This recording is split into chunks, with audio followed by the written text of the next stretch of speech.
저는 오늘 활성산소 관련해서 준비를 좀 했는데요. 저는 의사다 보니까 조금 아마 산업 쪽으로 이제 포커스라기보다는 조금 생리적인 부분들 기존으로 준비를 해서 재미는 없으실 거예요. 일단은 이제 코스메틱 안티옥시던트 시장이 굉장히 크죠. 그리고 거의 애뉴얼리 지금 굉장히 큰 퍼센트로 증가를 하고 있는데, 이게 제가 작년에 강의 준비하면서 만들었던 거고 5.7% 예상을 했다라고 얘기를 하고 있고 2억 달러가 넘죠. 달러가 넘는데 이거는 올해 다시 이제 업데이트한 건데 실제로 조금 더 증가했다라고 보여지고, 이제 화장품 안티옥시던트는 마켓이 이렇게 큰데 수준은 빌리언이죠. 한 10배 정도 더 넘는 것 같아요. 그래서 안티옥시던트 관련해서 시장은 굉장히 성장률이 높다라고 보여지고, 다 아실 것 같긴 한데 크게는 안티옥시던트는 이제 내추럴 제품과 신테틱으로 크게 나눈다고 보시면 될 것 같고, 아무래도 아직 지금 시장을 크게 차지하고 있는 거는 내추럴 타입이 크다. 그리고 그 외에 그 신테틱 쪽에서는 TBHQ 합성품이 많이 사용되고 있다라고 보시면 될 것 같습니다. 그리고 특히 이제 이 안티옥시던트 제품 중에서 스킨케어 제품 자체가 그로스 레이트가 굉장히 높고 결국은 이제 노화 연령이 많아지는 거죠. 그리고 우리가 30대 이상에서는 이제는 이제 화장품 쓰는 것 자체를 조금 루틴 케어라고 생각을 하고 있기 때문에 일단 구매력이라든지 시장 자체가 커지고 있다. 그리고 특히 이제 인구적인 부분에 있어서 아시아 퍼시픽이 아무래도 구매력이 굉장히 큰 시장이다라고 보시면 될 것 같고요. 그래서 코스메틱 그 항산화제 계열은 아시다시피 대부분 이제 피부 세포를 보호하는 역할을 하죠. 그래서 이 결국은 산화라고 하는 과정이 우리가 어릴 때 이제 보면은 철이 녹쓰는 과정이라고 보시면 되잖아요. 스킨의 뭐 텍스처라든지 원래 자연스럽게 나와야 되는 유분이 감소한다든지 이런 이제 피부 톤의 변화가 있다든지 이런 부분들이 있는데, 그런 것들을 방어를 해주고 결국은 에이징 프로세스를 좀 연장시켜주는, 늦춰주는 그런 역할을 한다라고 보시면 될 것 같고, 그냥 용어 정리라고 생각하시면 될 것 같아요. 코스메티컬이라고 하는 거는 이제 약용 효과를 가지는 그런 제품, 식물이라든지 이런 것들을 말을 하고 있는 거고, 허브 뭐 이런 계열들을 많이 사용을 하고 있죠. 그리고 뭐 앞에서도 이제 다 설명 다 잘 들어오셨겠지만 결국은 피부는 우리 인체로 보면 가장 큰 기관이고요. 가장 큰 역할은 프로텍션이죠. 사실은 바깥에서 외부에서의 어떤 분리를 하는 프로텍션 역할을 하고, 중요한 거는 뭐 다른 역할들을 많이 합니다. 근데 이제 프로텍션 역할을 하다 보니까 결국은 피부층은 뭔가가 투과하기 쉬우면 안 되겠죠. 그래서 선택적인 투과성을 가지게 되고, 그 제품 만드실 때 항상 이제 투과 얼마나 잘 흡수가 되는지, 뭐 투과가 되는지 이런 것들도 고려해서 만드셔야 되는 부분들이 있고, 사실 이 보호 기능이 깨지면 사실은 좋지는 않은 거니까요. 500달러 이하에서는 피부를 투과할 수 있다. 피부를 투과하는 방법은 이렇게 크게는 3가지 방법으로 투과를 한다. 보시면 될 것 같고, 그래서 그럼 활성산소가 왜 뭐가 안 좋은 건가? 그거는 그냥 뭐 화학 물리학적으로 이제 봤을 때 ROS라고 하는 거는 심플하게 그래요. 그러니까 산소가 전자를 받아서 물이 되는 과정 중에서 독성을 가지는 물질들을 발생을 하는 건데, 대부분의 산소는 95%는 이제 물로 전환이 되는데 그 중에 5%가 톡식을 가지는 독성을 가지는 이제 활성산소가 되는 거고, 이 문제는 이 5%가 우리 몸에 이제 DNA나 지방 다 이제 구조물들이죠. 이런 것들의 변형을 일으키고 해서 노화라고 하는 거의 80%를 차지하는 게 바로 이 5%의 활성산소 때문이기 때문에 항산화제에 대한 연구가 굉장히 많이 이루어지고 있는 거고요. 그 ROS라고 하는 프리 라디컬 계열은 굉장히 다양합니다. 우리가 활성산소만 있다고 생각하시기보다는 질소도 있고, 우리 몸에서 만들어지는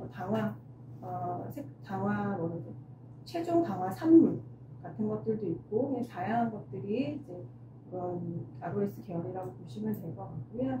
그래서 외부로부터 이제 접하게 되는 ROS도 많고 실제로 우리 몸에서 그냥 일어나는 과정 중에 하나의 필수 불가결을 하는 건데 이게 이제 너무 많이 쌓이거나 할 때 문제가 된다고 보시면 될 것 같고 피부에서는 우리가 크게는 자외선을 많이들 알고 계시죠. 자외선 그리고 가시광선, 적외선 같은 것들도 다 영향을 미치게 되고 특히 요즘 이제 환경 문제가 결국은 피부에 ROS를 유발하는 원인이 되는데 우리 몸에는 이제 아까 대사나 이런 과정을 통해서 활성산소 늘 생겨요. 그렇기 때문에 우리 몸에는 이 보호하는 디펜스 시스템을 갖고 있습니다. 효소라든지 비타민, 미네랄 이런 것들이 다 이렇게 역할들을 하는데 결국은 균형을 깨지는 거죠. 그냥 받은 이제 그런 자극이 너무 많게 되면은 내 능력을 벗어날 만큼의 활성산소가 많이 생기면은 문제가 된다. 결국은 이제 중요한 거는 다 되게 복잡해 보이시겠지만 결국은 세포나 지질이나 단백질, 그 DNA 이런 거 결국은 우리 몸을 구성하고 있는 것들이 데미지를 입고 문제가 생긴다라고 보시면 될 것 같고 우리 세포의 기능이 떨어지고 그런 문제가 생기는 사실은 이 ROS라고 하는 것 자체가 우리 몸에서 항산화제 어떤 그 트랜스크립션 전사 인자로 작용을 해서 유전자의 어떤 활성을 시키는 용도거든요. 신호를 보내는 애거든요. 그래서 사실은 필요해요. 필요한데 너무 많아서 생기는 문제들이 세포가 괴사된다거나 심하게는 이제 암까지 유발하게 되는 게 문제인 거죠. ROS는 결국은 우리 세포 내에 유전자들을 이런 그 안티옥시던트 항산화제 효소 같은 것들을 발현시키는 역할을 하는 전사 인자로 작용하기 때문에 사실은 신호 전달에 있어서 어떤 모듈레이터로 작용을 하고요. 우리가 또 간과하지 말아야 될 게 먹는 것도 사실 굉장히 중요한데 당독소라고 하면 당이 많다는 건 아니고요. 실제로 당독소가 굉장히 많은 것 중에 하나가 우리 그릴에 구운 고기 있잖아요. 햄버거 패티 같은 게 사실은 굉장히 당독소가 많습니다. 그래서 이 애들이 결국 이제 몸에 들어가면은 콜라겐 이런 것들 이제 몸에 있는 주요한 구조 단백질들하고 결합을 해서 변형을 일으켜요. 그러면서 결국 기능을 잃게 되고 그래서 결국은 염증을 유발하게 되는 그런 문제들이 생깁니다. 그러면은 이제 이런 ROS가 결국 에이징도 일으키지만 결국 앞서 이제 그 광노화에 대해서 설명 들으셨겠지만 그 스킨 피그멘테이션에도 영향을 미치거든요. 그리고 이 같은 경우에는 DNA 우리 세포에 있는 DNA에 바로 들어가서 그 스킨셀에 있는 들어가서 DNA 구조를 아예 변형을 시켜버려요. 결국은 그것 기능을 못하게 되죠. 그리고 A 같은 경우에는 좀 간접적으로 ROS를 만들어서 그런 문제를 일으키는 것으로 알려져 있고 멜라닌 세포가 사실은 이게 피부를 보호하는 기전 중에 하나거든요. 우리 몸에서 결국은 유멜라닌, 진한 색깔, 피오멜라닌을 만들게 되는데 이 과정 중에 필요한 게 이런 항산화제 결 많이 필요하게 되고요. 그리고 이런 자외선이나 이런 것들에 의해서 다양한 이제 신호 전달 체계를 거쳐서 결국은 멜라닌 세포가 많이 증가하게 되는데 이 항산화제 같은 것들이 결국은 항산화 효소 같은 것들을 전사를 발현을 많이 시켜서 세포를 보호하는 역할들을 하게 합니다. 아까 말씀드린 산화질소 같은 것도 결국은 이제 UV로 인해서 일으키는 이제 과색소 침착을 일으키는 그런 유사한 원리를 갖고 있다라고 보시면 될 것 같고요. 결국은 이제 이런 멜라노제네시스에도 영향을 미친다. 그리고 우리가 중간산부로 생기는 과산화산소 같은 것도 결국은 이제 그 앞서 신호 전달 체계 보면 다양한 프로테인들이 있는데 그런 애들 관련해서 결국은 멜라닌을 합성하는 데 있어서 영향을 미친다. 그리고 얘는 그 멜라닌을 만들어내는 풀 자체를 좀 증가시키는 그런 역할들을 한다라고 보시면 될 것 같고 그래서 결국은 활성산소는 멜라노제네시스의 어떤 조절이라든지 그리고 멜라닌 합성에 있어서 시그널링에 주요한 역할을 한다라고 보시면 될 것 같아요. 앞서 그 NRF2라고 하는 그 효소예요. 효소인데 이 NRF2가 결국은 중요한 역할을 하는 게 항산화 효소를 많이 발현시키는 데 있어서 역할을 하거든요. 그래서 NRF2, 미메틱스 같은 것들이 결국은 항산화제 더 몸에서 만들어내는 것들을 많이 발현시키는 거라고 보시면 되고, 그런 NRF2 인듀서라고 하는 게 아까 일반적인 항산화제, 브로콜리, 튜메릭 이런 성분들이 NRF2를 자극을 해서 발현을 시키는 역할을 합니다. 또 ROS, RNS 같은 것들은 결국은 이 멜라닌 자체를 생성을 많이 시켜주는 것도 있지만 하이퍼 피그멘테이션, 그러니까 침착시키는 역할도 하는데, 결국은 우리가 UV를 조사를 받게 되면은 빨리 이렇게 다크닝 되는, 바로 태닝 되는 거를 IPD라고 하고, 좀 시간이 걸려서 이후에 되는 게 PPD라고 하는데, 그 자체도 결국은 이제 이런 ROS나 RNS에 의해서 영향을 받게 되고, 결국은 멜라노제네시스와 함께 다크닝을 만드는 그런 원인도 유발을 하게 됩니다. 그러면은 우리가 결국은 스킨 에이징이라고 하는 건 거스를 수는 없잖아요. 그리고 굉장히 사실은 컴플렉스한 과정이어서 뭘 하나 막는다고 다 막아지지는 않거든요. 보시면은 이제 우리가 인트린식 에이징이라고 하는 거는 자연스러운 거. 우리가 몸에서 축적되는 ROS나 어큐뮬레이션이 일어난다든지 이런 유전적으로 우리가 체질적으로 피부 좀 타고나시는 분들 있잖아요. 유전적으로 그런 부분들도 있고, 이게 익스트린식이라고 해서 이제 외부의 어떤 다른 환경 요인에 의해서 같이 에이징이 되기 때문에 사실 이거를 다 같이 케어하기는 쉽지는 않아요.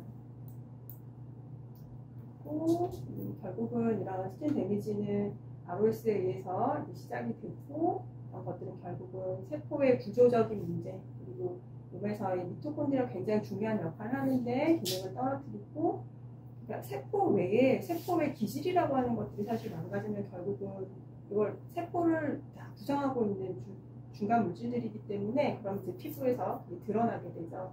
결국은 보여지는 형태가 이렇게 우리가 많이 보는 형태로 이렇게 에이징을 볼 수가 있습니다.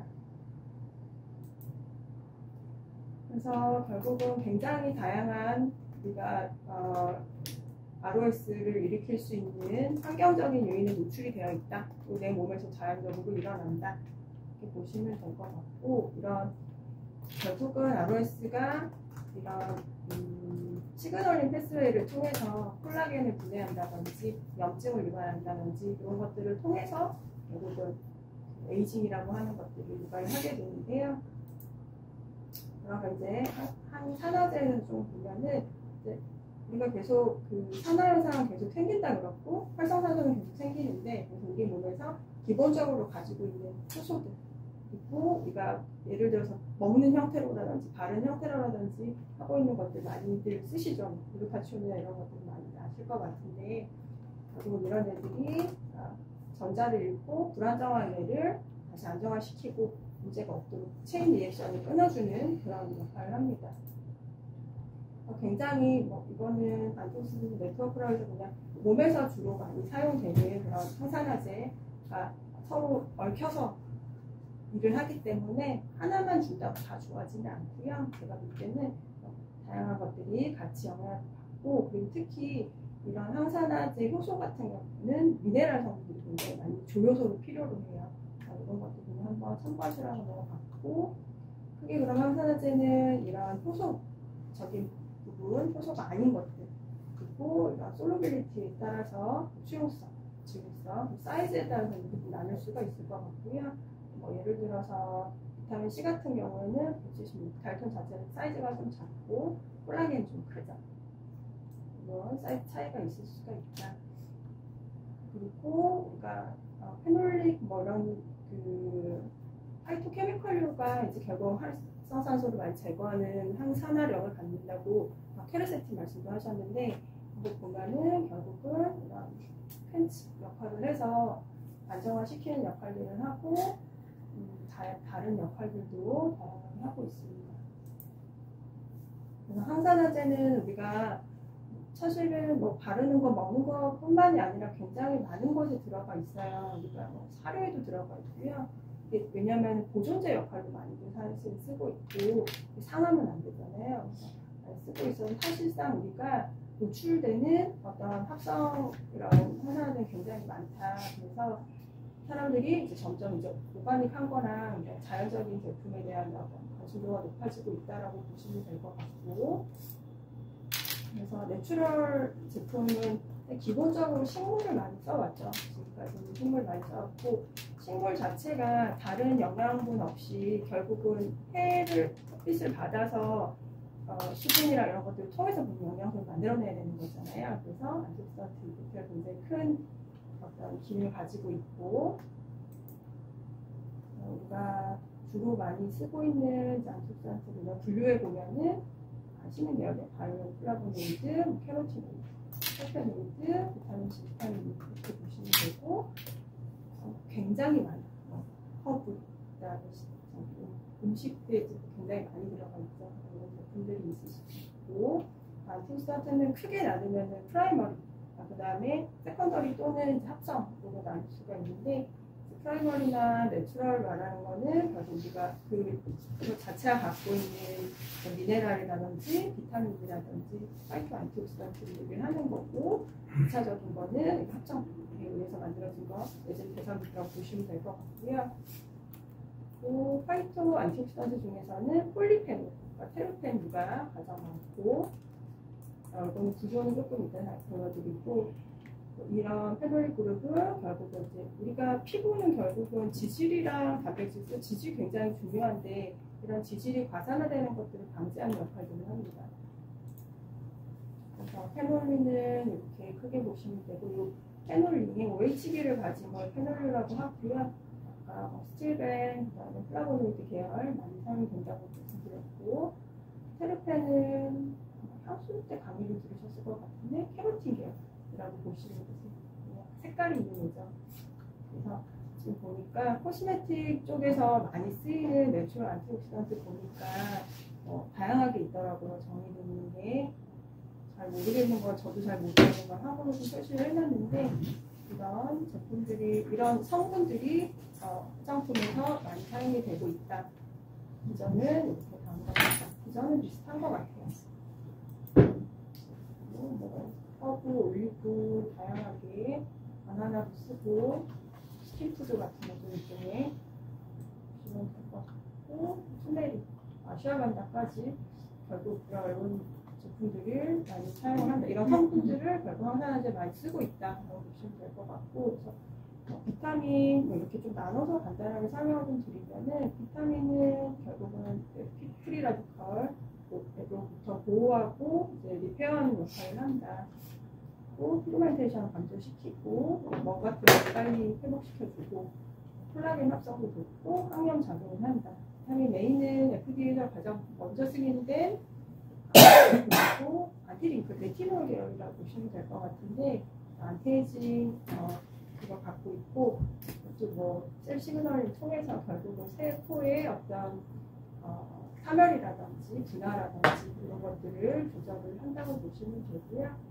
베타카로틴 계열이 강력한 리피드, 지용성 안티옥시던트로 사용이 된다.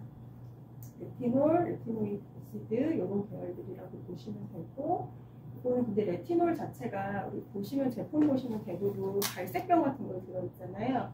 이게 빛이랑 온도에 좀 예민해서 그런 것도 있고, 우리가 바를 때 저녁에 바르고 아침에 꼭 UV 차단 꼭 하시라고 그러잖아요. 이리테이션 제품은 원인이 되기 때문에 그렇게 하시고, 레티놀과 유사한 역할을 하는 성분들로 바쿠치올, 화이트 이런 계열들이 또 있다고 합니다. 비타민 B는 수용성이고, 비타민 B5, 판테놀, 그 수분을 많이 먹는 역할을 하기 때문에 많이 사용이 되고 있고, B3 나이아신마요도 항염 작용이 있어서 많이 사용이 되고 있고요. 광보 효과가 있고, 비타민 C는 이제 우리 피부에서는 가장 많은 안티옥시던트라고 알려져 있는데, 사실 우리 몸에서 못 만들어내요. 그래서 우리가 섭취를 하거나 바르거나 해야 되는 형태로 사용하고 있고, 굉장히 강력하고, 그래서 대부분 항산화제 보면 비타민 C의 몇 배 이렇게 얘기를 하잖아요. 그러니까 기준이 되는 거라고 보시면 될 것 같고, 제품들은 굉장히 다양하게 나와 있고, 그 조합해서 쓰는 제품들이 굉장히 많이 나와 있죠. 비타민 E도 E는 이제 지용성이고, 지질의 산화를 막아주는 역할을 하고, 프로텍터 역할을 하고, 스킨 어떤 그 주름이라든지 암 형성하는 데 있어서 그 억제하는 작용들이 있습니다. 비타민 넘어서서 이제 파이토케미컬류를 보면은 결국은 이 식물에서 대사의 어떤 기능에 따라서 좀 분류를 하게 되는데요. 처음 프라이머리는 그냥 기본적으로 그 식물이 갖고 있는 거, 아미노산 뭐 이런 것들 말하고, 세컨더리 메타볼라이트는 결국은 이제 만들어지는 거, 케미컬로 인해서 만들어지는 건데, 그게 페놀릭 컴파운드라든지 테르펜, 그다음에 에노를 갖고 있는 컴파운드라고 보시면 될 것 같고, 굉장히 다양해요. 분류가 페놀기를 함유하고 있는 거는 뭐 10,000종류 이상이라고 알려져 있고, 역할들은 앞서 말씀드린 거랑 동일하면 항산화제는 결국은 역할은 비슷하다고 보시면 될 것 같고요. 그리고 특히 항염, 그다음에 면역 어떤 자극을 피부 면역도 굉장히 중요하게 생각하잖아요. 그다음에 해독이라든지 이런 것들을 조절하고, 카테킨, 우리가 녹차 성분도 피부에 역할들이 항염이라든지 이런 것들이 굉장히 작용을 많이 하고, 광고라든지 이런 것들에 영향을 준다라고 보시면 될 것 같습니다. 그다음에 파이토케미컬 중에 또 유명한 게 레스베라트롤이죠. 이게 결국 먹는 것도 사실 중요하지만 바르는 것도 중요한데 항염 작용이 굉장히 강력하기 때문이고요. 그래서 결국은 이런 뭐 다양한 제품들, 폴리페놀, 레스베라트롤 같은 이런 것들은 결국은 우리 세포 내에서의 레벨에서 결국은 항염 작용, 항노화 작용을 한다라고 보시면 될 것 같아요. 페놀릭 애시드도 많이 쓰는데 이거는 카페인산의 어떤 그 대사체 중에 하나라고 보시면 되고, ROS나 RNS 만드는 거를 막아주는 역할을 하고, 이제 페놀릭 애시드는 사실은 처음에는 비타민 C나 비타민 E 같은 것들을 다른 항산화제를 옆에서 그 스테빌라이저 역할로 많이 썼는데, 근데 이 자체로도 성분이 항산화 효과가 있더라라고 밝혀져서 그냥 단독 제품도 있고, 그리고 다른 항산화제랑 섞었을 때 효과가 또 있어서 같이 이렇게 같이 들어가 있는 제품이 꽤 많이 나와 있습니다. 설포나파는 이제 우리 예를 들면은 뿌리 같은 데 들어있는 시금치 이런 생류라고 보시면 되는데, 이런 것도 결국 광보호 효과가 있고, 앞서 말씀드린 NRF2 자극하는 그런 역할을 합니다. 투메릭도 강황 잘 알고 계시죠? 얘도 뭐 항염 역할이 있고, 그러니까 결국은 푸드 계열이 스킨에도 비슷한 역할을 한다, 같은 역할을 한다라고 보시면 될 것 같고요. 그다음에 특징적으로는 조류 알게 같은 경우에는 얘들은 UV를 흡수해서 열 형태로 분산을 시켜버리거든요. 그래서 광보호 효과를 가지는 걸로 해서 많이 사용이 되고 있고, 선스크린에 많이 사용을 하고 있고, 폴리페놀도 굉장히 결국은 얘도 이제 식물류의 하나니까 많이 가지고 있고, 갈고서 코코넛틴도 많이 알려져 있고요. 다른 부분들도 광보 효과가 크다라고 알려져 있습니다. 그다음에 알로에베라 뭐 기본적으로 이제 그 수딩하는 데 있어서 굉장히 많이 쓰죠. 이 자체로도 식물 자체로도 굉장히 다양한 성분들을, 액티브한 성분들을 가지고 있고, 다른 뭐 이제 항박테리아라든지 항염 이런 작용들도 가지고 있고, 다른 내추럴 제품 안티옥시던트와 컴바이닝 했을 때, 합쳤을 때 이제 결과가 좋더라. 그래서 이제 합치는 그런 것들을 많이 하고 있다라고 알려져 있고요. 플라보노이드도 굉장히 다양하게 있고, 이제 말씀드린 것처럼 그린티라든지 뭐 중요한 피크로젤 제물 같은 것도 항산화제가 우리 먹는 건기식으로도 굉장히 많이 떴죠. 이런 것들도 많이 피부에서도 좋은 역할들을 많이 한다. 그리고 플라보노이드가 조금 특이한 게 얘가 우리 몸에서 에스트로겐 리셉터랑 그 결합을 잘해요. 그래서 결국 에스트로겐 역할을 한다라고 보시면 되는데, 에스트로겐이 결국은 피부에 있어서 굉장히 좋은 역할들을 많이 하거든요. 피부의 구조라든지 기능에 있어서 역할들을 하기 때문에 이도 한번 보시면 좋을 것 같고, 그다음에 플라보노이드는 결국은 이제 우리가 세포막, 피부 막을 이루는 그런 지질의 과산화를 막는다라고 보시면 되고, 그 중에 또 히스타민이라고 하는 게 우리가 결국은 염증이나 알러지 있을 때 붉고 가렵게 만드는 게 이 물질인데 우리 몸에서 많이 나와요. 근데 크레세틴, 뭐 이런 캠페롤 이런 애들이 이런 세포가 히스타민을 분비하는 걸 억제를 해서 이리턴트나 이런 것들을 완화시키는 역할을 합니다. 그다음에 아까 신테틱 중에 이제 가장 많이 사용하고 있는 TBHQ라고 하는 거는 일단은 이전에 이 제품을 단독으로 쓰기보다는 이런 프로텍턴트 역할을 많이 썼어요. 기존에도 많이 쓰고 있던 거였는데 그래서 뭐 메이크업 제품이나 보존제죠. 결국 보존제로 많이 쓰다가 이제 얘가 단독으로 써도 항산화제 기능을 하네 라고 밝혀진 걸로 알고 있고 결국은 우리 몸에 이제 그 페이즈 2라고 하는 결국은 이물질이 들어오면 간에서 얘를 이제 디톡스를 시켜야 되는데 그거를 이제 활성화시키는 역할을 해요. 아까 그 NRF2라고 하는 과정을 거쳐서 진행이 되고 항산화 역할들을 다양한 시그널링 패스웨이를 통해서 항용도 하고 이런 역할들을 하더라라고 밝혀졌는데 일단은 뭐 조금 문제는 그런 거죠. 결국은 신세틱 합성물이고 이런 좋은 이점에도 불구하고 일부 연구에서는 계획 속 만성적으로 노출이 될 때 암을 유발할 수 있는 가능성이 있다라고 얘기를 하고 있습니다. 그래서 안티옥시던트는 이제 크게 이렇게 분류를 좀 해보면 내추럴 화이트 프로덕트를 기전에 따라서 조금 분류를 해본 거예요. 어떤 거는 제네럴한 거, NRF2라고 하는 항염, 항산화, 효소 같은 것도 발현을 증가시키는 계열, 그 다음에 항염과 관련된 것들 이런 식으로 조금 기전에 따라서 분류한 성분들이라고 보시면 될 것 같고요. 그리고 이제 중요한 게 앞서도 말씀하신 것처럼 그 파이토케미컬이나 이런 애들이 결국은 이 피부에 잘 복구할 수 있는 용제로 만드는 게 사실은 쉽지는 않은 것 같아요. 그래서 그런 것들을 때문에 나노 포뮬레이션이라고 하는 것들을 통해서 결국은 바이오 어베일리빌리티나 이런 것들을 증가시키고 그다음에 예를 들어 독성이라든지 이런 거나 부작용을 좀 낮춰야겠죠. 그런 것들을 많이 하고 있고 사이즈는 뭐 220에서 200나노미터 정도의 사이즈로 만드는 거를 나노 에멀전 형태라고 보시면 될 것 같고 일반적으로 우리가 뭐 리포좀도 요즘 먹는 형태도 그렇고 리포좀 자체가 바이레이어니까 그 인지질 막을 갖고 있어서 투과하기가 쉽거든요. 그 수용성이 아니고 지용성이다 보니까 그거를 이용을 해서 다양한 형태로 여기 이제 극성을 가지거나 잘 투과하지 못하는 것들을 입자를 넣어가지고 베지클 형태로 딜리버리 시스템을 통해서 많이 액티브한 좋은 성분들을 만든다라고 보시면 될 것 같고 그래서 다양한 나노 포뮬레이션이 지금 이런 성분을 가지고 화장품에서는 나노 포뮬레이션으로 많이 구성이 되어 있다라고 보시면 될 것 같아요. 리포존 형태로 히비스커스 이런 것도 있고 참고하시면 될 것 같고요.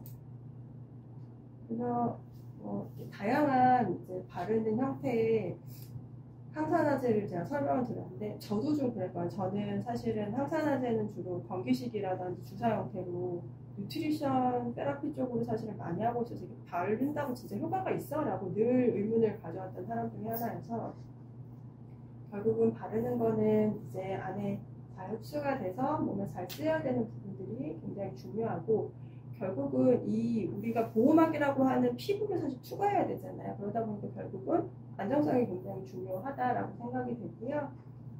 안티옥시던트 내추럴 제품들이 많이 나오고 있지만 아직 많이 밝혀진 거는 생각보다 많지 않다. 그래서 그런 임상 데이터들은 조금 검증이 필요하다라고 보시면 될 것 같고 결국은 이제 그 식물들이 자기를 보호하기 위해서 만드는 것 중에 하나거든요. 일종의 항산화제는. 그렇기 때문에 남한테는 독이 될 수도 있단 말이에요. 그래서 예를 들면 자극이 된다든지 접촉성 피부염을 일으킨다든지 다른 다양한 부작용을 일으킬 수가 있어요. 그러나 그럼에도 불구하고 아직 합성 항산화제에 비해서는 이제 안전하다라고 보고 있고 반면에 합성에 비해서는 일단 비싸죠. 비싸다는 문제가 있고 그다음에 이런 임상 연구들이 사실은 이제 똑같은 결과값을 가지는 것들이 아직은 많이 필요하다. 밸리데이션 하는 게 사실은 필요하다라고 보여져요.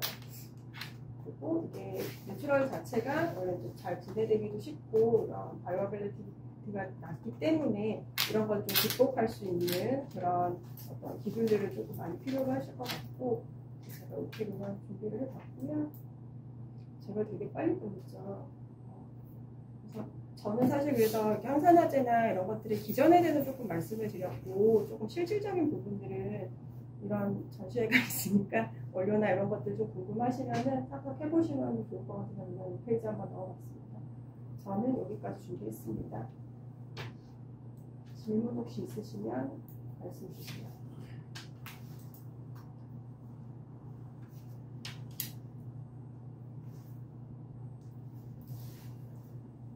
내용이 너무 재미가 없죠. 재미가 없고 제가 이거를 작년에 강의를 하고 이걸 한글로 한번 싹 바꿔볼까 어떻게 하면 조금 덜 지루하게 할까 고민을 했는데 일단 뭐 여기 오셔서 화장품 만드시는 선생님들은 글로벌하게 크시라고 일단 그냥 안 바꿨고 이걸 바꾸려고 하니까 시간이 더 많이 걸려서 못했고 제가 이게 항산화제는 하나를 이렇게 보면은 이게 다 안 하고는 또 못하거든요. 하나만 타기도 조금 애매해가지고 넓게 하다 보니까 내용이 좀 재미가 없는 것 같아요. 그리고 제가 놓쳤을 수도 있는데 진짜 못 들었을 수도 있는데 이 항산화 역할을 하는 것 중에 가장 효능이 좋은 순위를 매기자면 그거를 꼭 지난번에도 물어보시던데 네. 제가 이거를 구글링을 열심히 해봤는데 그런 항산화력에 대한 거는 특별하게 없어요. 그러니까 마더브 항산화제는 뭐냐면 글루타치온이 주로 나오고요. 그리고 어떤 항산화제의 기준이 되는 건 비타민 C인 것 같아요. 대부분 비타민 C의 몇 배라고 하잖아요. 그리고 검색을 해보면 최근에는 아스타잔틴이 유행을 하나 봐요. 그래서 아스타잔틴이 비타민 C의 뭐 몇천 배다라고 해서 그거는 사실 마켓에 따라서 조금 이게 변하는 거고 항산화 능을 측정을 해서 저도 그걸 찾아보려고 했는데 그걸 못 찾았어요. 그리고 이전에 어디지 저기 화장품 회사 대표님 모셔서 하는 얘기는 그냥 비타민 C라고 보면 될 것 같다라고 말씀해 주시더라고요. 글루타치온은 지금 이제 그 경국수하냐 뭐 그거 이제 원래는 맞아야 되는데 주사에 경국수 그 이슈가 있었잖아요. 근데 그거를 뭐 다른 형태로 흡수하는 걸로는 뭐 이렇게 코스메틱적으로 이렇게 하는 거는 없는 거죠. 글루타치온 제품이 있을 텐데요. 제가 알기로는 있을 것 같은데 글루타치온이 이제 아미노산 계열이다 보니 단백질이잖아요. 그래서 경구로 들어가면 대부분은 이제 위나 이런 분해가 돼서 그래서 보통 주사 형태로 더 직접적인 효과를 얻으면 많이 한다고 보고 결국은 이제 추가하는 요즘은 병원에서 결국 드럭 딜리버리를 시스템을 많이 쓰잖아요. 패치 그 바늘이 있는 패치를 쓴다거나 MTS를 쓴다거나 인증을 한다거나 다양한 방법들을 쓰는데 그런 것들로 보완을 한다고 하면 문제는 없을 것 같아요. 근데 이제 결국 항산화제는 얘 자체가 얘도 빨리 변해요. 언스테이블해요. 빨리 얘도 안정화를 되는 그런 역할들이 있어서 보존 그리고 들어가서 역할을 할 때까지 어떻게 잘 그 형태를 유지하는지 기능을 유지하는지 그런 게 사실 관건인 것 같아요. 제가 화장품을 만든 사람은 아니어서 물성적이거나 이런 것들을 설명을 드리긴 어렵고요. 혹시 항산화에 대한 수치에 대한 정의라든지 그런 게 항산화력이라고 있는 걸로 알고 있어요. 그냥 항산화력 그러면 항산화능, 항산화력 이렇게 있는 걸로 알고 있어요. 일반적으로 화장품에서 이제 그 효능을 이제 검사를 해서 PPH나 뭐 그런 것들을 하게 되면 효과가 나오잖아요.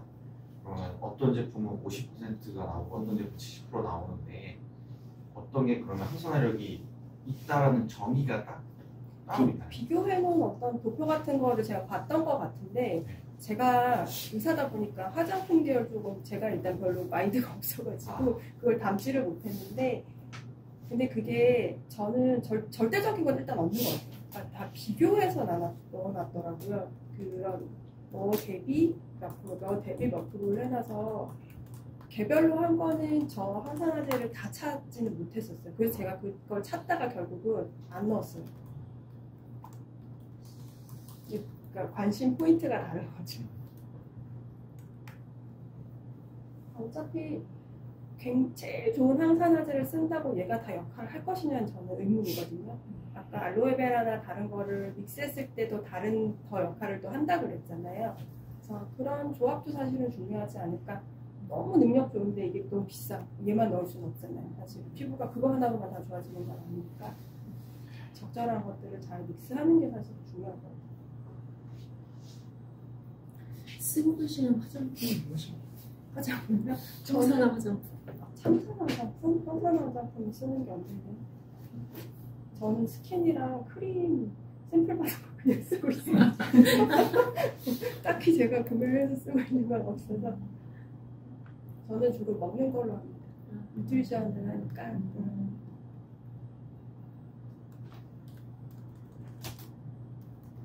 보통 배복 주사 그런 거 맞아 하는 거. 그 기간 어느 정도 지속됐다고 그러나요? 배곡 주사가 몸에서 얼마나 효과를 내는지요? 얼마나 빈도로 맞아야 되고. 그게 반감기가 몸에서 그렇게 안 길어요. 그래서 어떤 분들은 이거 맞으면 일주일 좋은 것 같아요 이러시면 사실 그렇게 길지 않거든요. 일주일도 안 가요. 몸에 그렇게 일주일까지 남아있으면 사실 위험할 수 있죠. 사실상은. 그쵸. 그래서 원래 그렇게 남으면 안 되는 거고 반감기 몇 시간 내에 사실은 이제 효과가 농도가 반 정도 떨어진다고 보시는 게 맞고요. 그래서 사실은 하루 이틀이면 거의 다 없다고 보시면 됩니다. 근데 사람마다 반응이 다 달라요. 그거 막 주사 맞고 나는 2, 3일 좋았어. 그거 컨디션에 따라 다를 수도 있고요.